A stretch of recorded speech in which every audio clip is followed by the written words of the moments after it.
Hi everyone, it's Alishia here from Turning Tides Tarot, back with episode 4 of the Divine Feminist, a podcast style series where we will be exploring themes related to the Divine Feminine, the Dark Feminine, the Divine Feminist itself, okay?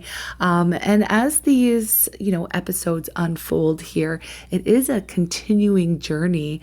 And I know that we stated at the end of episode 3 that we would talk about the reasons why I decided to name the podcast The Divine Feminist and what that really means.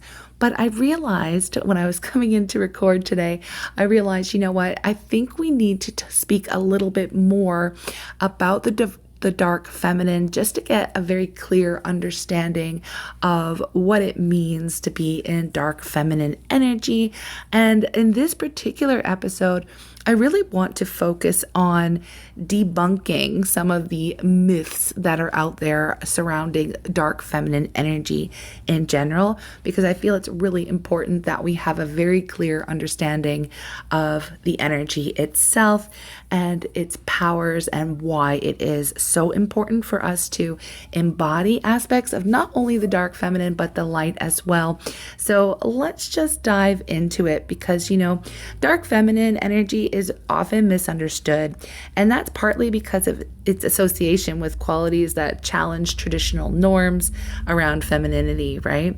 So let's talk about some common myths around the dark feminine energy and the truth that we will debunk, okay? We will debunk the myths here. Now, the first one I want to tackle is that dark feminine energy is bad or negative. And the truth is, dark feminine energy is not inherently negative. It's simply a deeper, more introspective side of femininity. While it does involve facing complex emotions and embracing aspects of ourselves that might not always feel pleasant, this energy is about authenticity, empowerment, and healing. Just as light feminine energy brings harmony, dark feminine energy brings transformation and resilience. Now, I know we touched on that a lot, and some of the information here will be a little bit repetitive, but that's okay. We just want to make sure that we want to have a full understanding. Okay, let's move on to the second myth that is around dark feminine energy, and that is the belief that a dark feminine energy is manipulative or deceptive, where that is definitely not true. Dark feminine energy may involve being strategic and assertive, but this does not mean that it is a manipulation. It does not equate to manipulation.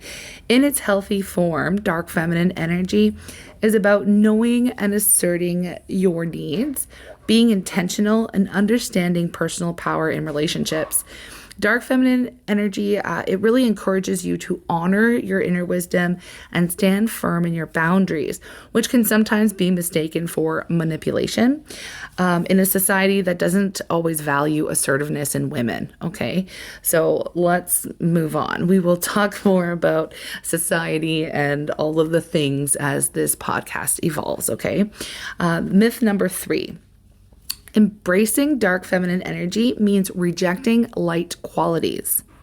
All right, that's not true. Here's the truth, okay? So embracing your dark feminine energy doesn't mean abandoning qualities like kindness, nurturing, or openness. In fact, both light and dark feminine energies are complementary and exist in balance. Dark feminine energy simply emphasizes qualities such as independence, depth, and authenticity, of course, allowing for a fuller and more balanced expression of femininity. Both energies together create wholeness, okay? So if you're in your dark feminine energy, it does not mean that you can't access light feminine energy, all right? We have both within us, okay?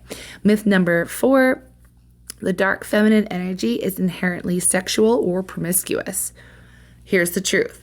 Dark feminine energy includes an embrace of one's sensuality, but this does not imply promiscuity or an overemphasis on sexuality. Rather, it represents comfort with one's desires, body, and self-expression.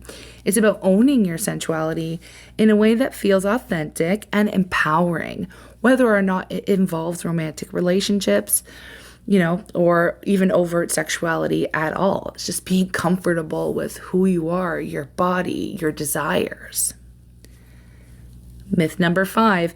This is dark feminine energy means being cold or heartless. No. Dark feminine energy is not about being unfeeling or harsh. Instead, it's about self-respect and having the strength to set boundaries. By maintaining personal boundaries, those in their dark feminine energy protect their emotional well-being, which may sometimes require saying no or ending situations that just don't serve them. Rather than coldness, it really reflects self-love and resilience. And, some people may believe that, that's cold or, heartless energy, but it's really not. It's self-love, self-preservation, and resilience. Myth number 6. Dark feminine energy is only for rebellious or strong personalities, right? That's not true. Dark feminine energy isn't exclusive to a particular personality type. It's accessible to anyone, regardless of temperament. So those who are quieter, highly sensitive, or introverted may find the depth and introspection of dark feminine energy particularly fulfilling, because it allows for a greater self-awareness, inner strength, and authentic self-expression. Moving on to myth number 7. Dark feminine energy is anti-male or anti-relationship. And that is definitely not true, okay? Dark feminine energy doesn't reject relationships or male energy. Rather, it fosters healthy dynamics by encouraging self-awareness, boundaries, and self-respect.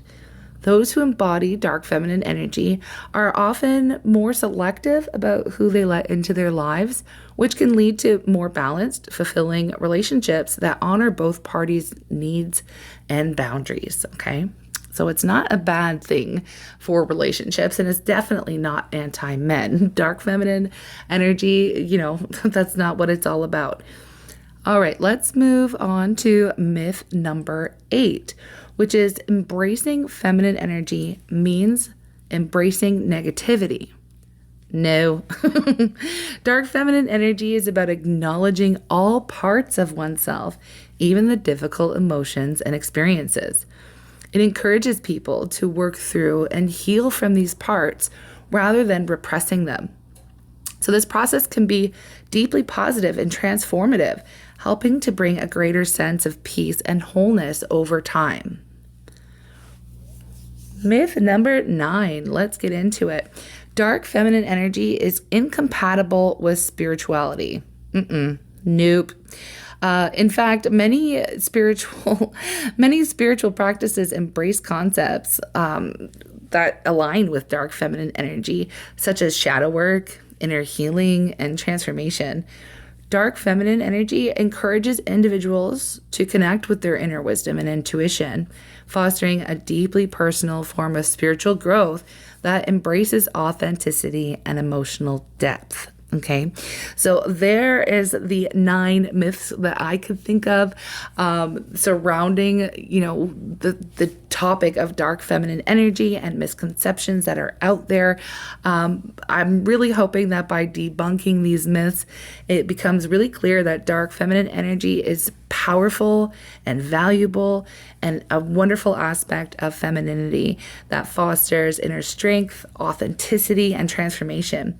And by embracing both light and dark feminine energies, it can really lead us to a more balanced and empowering expression of the self. Okay, so now that we've debunked some of these myths, we are going to continue on this journey of exploration. And I do want to talk about why, I don't know, maybe I feel like the next podcast, maybe we'll start to define a couple terms. We've been throwing around feminism, misogyny. I want to talk about misandry. I want to talk about all kinds of maybe definitions so that we can become very clear about what is meant here as we explore the divine feminist movement and the dark feminine and all of the things divine feminine here. So I will be back with another episode. Thank you so very much for all of your energy exchange. Thank you for your donations.